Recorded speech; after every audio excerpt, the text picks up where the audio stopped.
پہلا پیغام یہ بھیجا کہ تسی جوان سو تہاڈی داڑھی کالی سی، تسی جنابے والا جدو بڈھے ہوئے تو تہاڈی داڑھی وچ چٹے وال آ گئے، اے چٹے وال اے پیغام پہ دین دین بھائی تیاری کر لو۔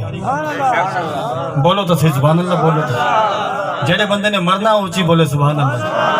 جڑا بندہ معاشرہ دڑ وٹ کے بہ گیا کہ میں نہیں مرنا تے مینوں اللہ نے پیدا ہی زندہ رہن واسطے کیتا ہے، وہ بندہ خاموشی نال بیٹھا رہے۔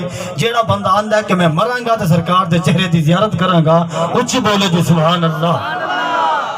جناب یعقوب علیہ السلام نے فرمایا تو آکھیا سی میں تینوں پیغام دیاں گا لیکن تو دسیا ہی نہیں تے میرا ٹائم آ گیا۔ فرمایا پہلا پیغام یہ ہے سی تہاڈی داڑھی کالی سی تے چٹے وال آ گئے، چٹا وال پیغام پہ دیندا ہے بابا یعقوب تیاری کر لے ہن تیرا وقت نزدیک آ گیا ہے، تو اللہ دے حضور پیش ہونے والا ہے۔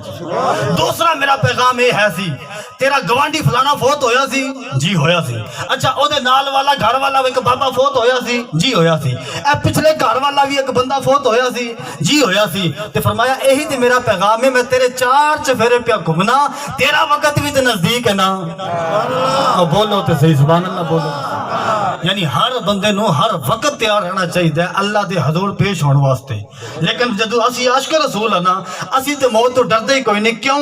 کیونکہ سانو پتہ ہے ادھروں ساڈی اکھ بند ہونی ہے، ادھروں مصطفیٰ دے چہرے دی زیارت ہو جانی ہے۔